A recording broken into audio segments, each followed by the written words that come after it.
अऊज़ु बिल्लाहि मिनश शैतानिर रजीम बिस्मिल्लाहिर रहमानिर रहीम। आयत नंबर 91।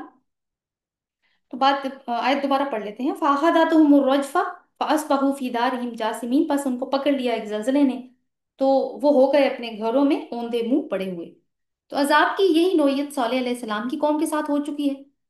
अजाब की क्या नौयत थी, इसके लिए कुरान के दीगर मकामात से जो रहनुमाई मिलती है वो इस तरह से है कि सूरह हूद की आयत नंबर 94 में इस कौम के लिए लफ्ज आया है अजाब के लिए सईहा, जिसका मतलब कड़क के होते हैं। सूरह शूरा आयत नंबर 189, वहां पे यौमुद्दुल्ला, यानी कोई चीज इनके ऊपर छा गई थी, कोई साया कर लिया था किसी चीज ने।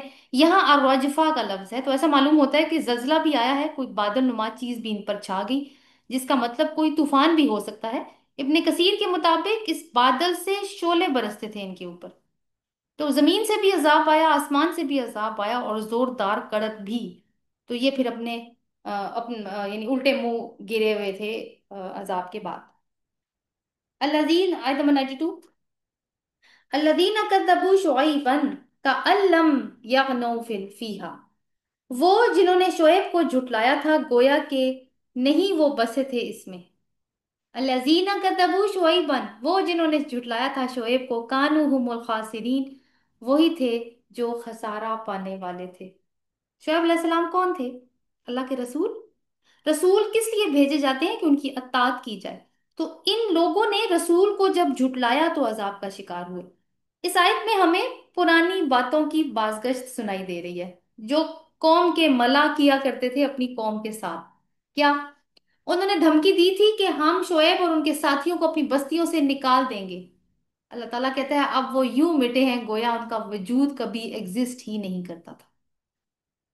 और दूसरा ये कि सरदार कहते थे अहले ईमान से कि अगर तुमने शोएब की पैरवी की तो तुम खसारा पाने वालों में से हो जाओगे। आयत नंबर 90 में हमने पढ़ा। और 92 में क्या है, क्या अल्लाह ताला कमेंट कर रहे हैं कि असल खसारा फिर किसने पाया। तो सबक क्या निकलता है कि खसारा या घाटे में मुब्तला होने का एक अहम सबब जो हमें मालूम होता है वो रसूल की अतात ना करना है, उसकी सुन्नत में ऐब चीनी करना है, अपनी इस्लाह पे तवज्जो ना देना है, और दुनिया के फायदों को मुकद्दम रखना है। नेक्स्ट आयत देखते हैं, आयत नंबर 93, जो कि हमारी लास्ट आया है आज के लेसन की।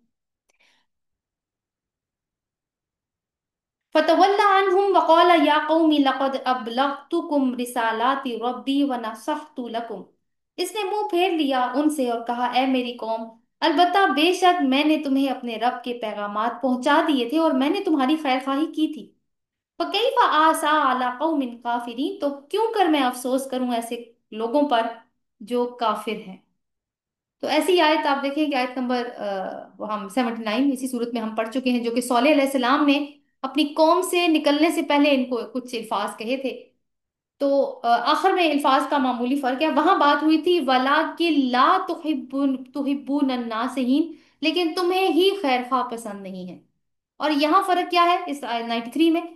तो मैं ऐसे लोगों पर कैसे अफसोस करूं जो काफिर हैं। वहां पे था जिनको खैर खाही पसंद नहीं है, अब मैं कैसे अफसोस करूं, और यहाँ पे है कि वो जो काफिर हैं।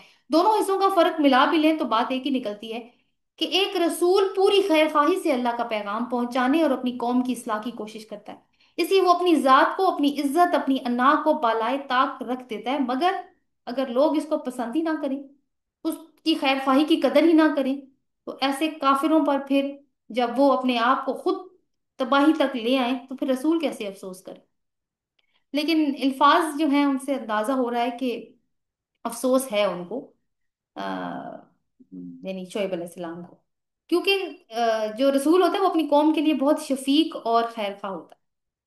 तो यहाँ तक हमारा अंबाउ रसुल का जो जो तारीख का यानी सफर जो हमने अंबाउ रसुल देख कर किया, सुन कर किया, वो मुकम्मल हुआ। मोटे मोटे नताइज क्या निकलते हैं यहाँ से? एक तो ये कि एक आयत हम पहले पढ़ चुके हैं, आपको उसकी वो आयत याद आ जाएगी अभी, कि अल्लाह की रहमत वही, ठीक है, यानी जो अल्लाह की रहमत है वही भी अल्लाह की रहमत है। और ये किस सूरत में आती है? रिसालत की सूरत में। ये किसी भी खित्ते जमीन पर बारिश की तरह बरसती है बगैर किसी तफरीक के। मगर तैयब दिल हदायत कबूल करके इस्लाह कर लेते हैं और खबीस दिल نہ صرف انکار کرتے ہیں بلکہ اس نعمت کے خلاف بغاوت بھی کرتے ہیں، اور پھر خود ہی کوڑا کرکٹ بن جاتے ہیں اللہ کے عذاب کو دعوت دے کر۔ دوسری بات کہ جو شیطان ہے وہ کس طریقے سے اللہ کو دیا ہوا اپنا چیلنج پوری محنت اور یکسوئی کے ساتھ نبھا رہا ہے اور ثابت کر رہا ہے، وہی چیلنج جو سورت کے سٹارٹ میں آیا تھا۔ کیسے کہ کثیر تعداد لوگوں کی ناشکری کرنے پر اکساتا ہے ان کو، وہ یہ ثابت کرنے کی کوشش کر رہا ہے کہ یہ بنی نوع آدم اصل میں صاغرین ہے، گھٹیا ہیں، وہ گھٹیا نہیں ہے۔ اللہ تعالیٰ نے کہا تھا نا کہ تو صاغرین میں سے ہے، نکل جا، تو یہ ثابت کر رہا ہے کہ نہیں، میں صاغرین میں سے نہیں ہوں، اصل میں تو یہ آدم علیہ السلام کی اولاد ایسی ہے۔ اور یہ کہ سرداروں کا تکبر اور بات کو نہ سننے کی عادت بھی شیطانی ہیبٹس ہیں جو کہ وہ انسانوں کے اندر ڈالتا ہے۔ ایک اور اہم چیز کہ ہر قصہ اس معاملے پر پوری طرح سے چسپاں ہوتا ہے جو اس وقت حضرت محمد صلی اللہ علیہ وسلم اور آپ کی قوم کے درمیان میں پیش آ رہا تھا۔ آپ ہر قصے میں ہم نے بڑی ڈیٹیل میں یہ قصے پڑھے، ہر قصے میں دو فریق ہیں، ایک نبی جس کی تعلیم، دعوت، نصیحت، خیر خواہی، ساری باتیں اس کی وہی ہیں جو حضرت محمد صلی اللہ علیہ وسلم کر رہے ہیں قریش مکہ کے ساتھ۔ اور دوسرا فریق کون ہے ہر ہر قصے میں؟ وہ قوم ہے جو کہ حق سے منہ موڑنے والی ہے۔ ان کی ان کی گمراہی یعنی اعتقادی گمراہی اور اخلاقی خرابیاں، ہٹ درمیاں، جہالت، سرداروں کا تکبر، اپنی گمراہی کے اوپر فخر کرنا اور اصرار کرنا، یہ سارا کچھ وہی ہے جو کہ قریش میں پایا جاتا ہے۔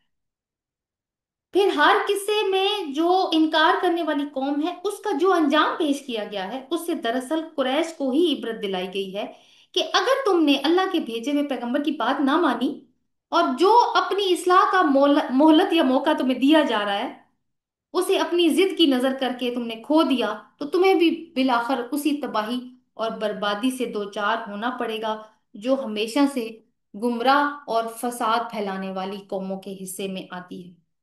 اللہ تعالیٰ ہمیں ان انباء و رسل سے ان کو سمجھ کے پڑھنے اور ان کے اوپر عمل کرنے کی توفیق عطا فرمائے، اور جو اسباق اللہ تعالیٰ ہمیں اس کے ذریعے سکھانا چاہتے ہیں اللہ تعالیٰ ہمیں اس بات کی توفیق دے کہ ہم ان کو سیکھیں بھی اور اپنی زندگیوں میں ان کو انفرادی زندگیوں میں بھی اور اجتماعی زندگیوں میں بھی لاگو کرنے کے لیے کوشش کریں۔ آمین۔ سبحانک اللہم و بحمدک، نشہد ان لا الہ الا انت، نستغفرک و نتوب الیک۔ آمین۔ السلام علیکم ورحمۃ اللہ وبرکاتہ۔